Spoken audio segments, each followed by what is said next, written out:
आज मी बनवणार आहे मटार पनीरची भाजी। अगदी ढाब्यावर रेस्टॉरंटमध्ये मिळते, सेम टू सेम तशीच। नमस्कार, माय महाराष्ट्रीयन किचनमध्ये आपले सगळ्यांचे मनापासून स्वागत। मटर पनीर बनवण्यासाठी पॅनमध्ये 1 चमचा तेल आणि 2 चमचे तूप घेतले आहे। 2 मोठे कांदे उभे चिरून घेतले आहेत आणि ते यामध्ये घालायचे आहेत। हाय फ्लेमवर 2 ते 3 मिनिटे हे कांदे चांगले परतून घ्यायचे आहेत। 2 ते 3 मिनिटे हे कांदे चांगले परतून झाले आहेत। यामध्ये आता घालूयात तुकडे करून घेतलेल्या 2 हिरव्या मिरच्या। यानंतर घालूया 10 ते 15 लसणाच्या पाकळ्या आणि 1.5 इंच आल्याचे लहान लहान तुकडे। बारीक चिरून घेतलेले 3 मोठे टोमॅटो। हे टोमॅटो अगदी लालबुंद असले पाहिजेत, त्यामुळे ग्रेव्हीला कलर अगदी छान येतो। आता हे सर्व कांद्याबरोबर 5 ते 7 मिनिटे चांगले परतून घ्यायचे आहे। यामध्ये आता घालूया पाव चमचा मीठ। मीठ घातल्यामुळे टोमॅटो अगदी पटकन शिजतात। कांदा आणि टोमॅटो व्यवस्थित परतले गेले आहेत। ते आता थंड होऊ द्यायचे आहेत आणि त्यानंतर मिक्सरमधून बारीक करून घ्यायचे आहेत। गॅस आता बंद केला आहे आणि हा परतलेला कांदा आणि टोमॅटो या प्लेटमध्ये काढून घेऊ आणि हे थंड व्हायला ठेवून देऊ।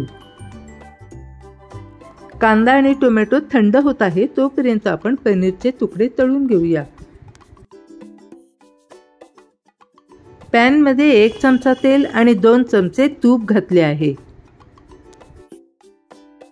आता घालूया पनीरचे तुकडे। हे 200 ग्रॅम पनीर घेतले आहे। हे 3 ते 4 मिनिटे चांगले परतून घ्यायचे आहे। हे पनीरचे तुकडे तळल्यानंतर थोडेसे चिवट होतात, त्यामुळे कोमट पाण्यामध्ये ठेवले की ते नरम राहतात। कांदा आणि टोमॅटो थंड झाले आहेत, त्याची पेस्टही इथे तयार करून घेतली आहे।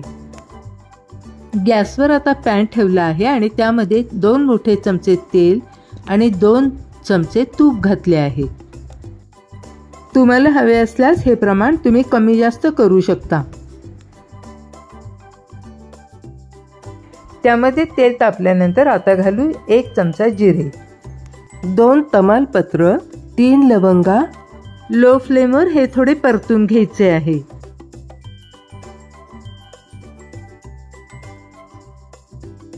त्यानंतर यामध्ये घालूया कांदा आणि टोमॅटोचे हे वाटण।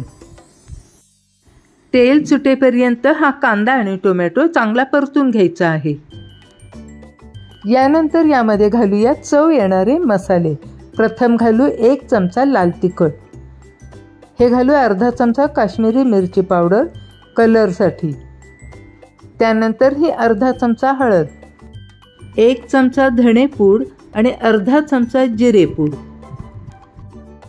आता हे सर्व मिश्रण तेल सुटेपर्यंत चांगले परतून घेऊ।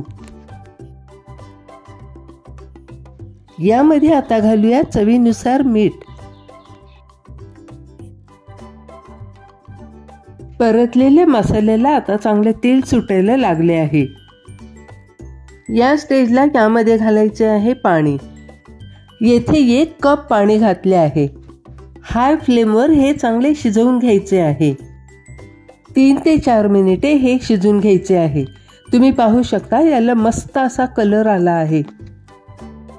मसाला अगदी आपल्याला हवा तसा परफेक्ट शिजला आहे। आता घालू 1 चमचा कसुरी मेथी। कसुरी मेथीने चव छान येते। या स्टेजला आता आपण पनीर घालूया। मसाल्यामध्ये हे चांगले मिक्स करून घेऊ। यानंतर यामध्ये घालू अर्धी वाटी मटार। येथे फ्रोझन मटारचा वापर केला आहे। तुम्हाला जर ओले मटार मिळाले तर तुम्ही ते घालू शकता। हे आता 2 मिनिटे शिजवून घेऊ। आता आपण 2 मोठे चमचे मलाई घालू। मलाई घातल्यामुळे टेस्ट अतिशय सुंदर येते।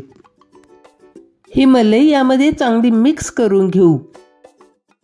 मलाई यामध्ये घातल्यामुळे याची टेस्ट आणखीनच छान येते। ही मलाई शक्यतो घरातल्या दुधावरची असावी।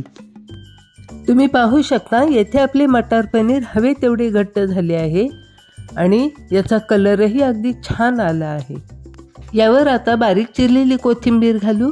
कोथिंबीर घातल्यामुळे मटार पनीरचा स्वाद आणखीन छान येतो. मटार पनीर आता तयार झाले आहे आणि गॅसची फ्लेमही बंद केली आहे. रेसिपी आवडली असेल तर तुम्हीही करून पहा. आपल्या मित्रमैत्रिणींना शेअर करा. अद्याप सबस्क्राईब केले नसेल तर सबस्क्राईब करा. पुन्हा भेटूया अशाच एका नवीन रेसिपीमध्ये. तोपर्यंत बाय बाय.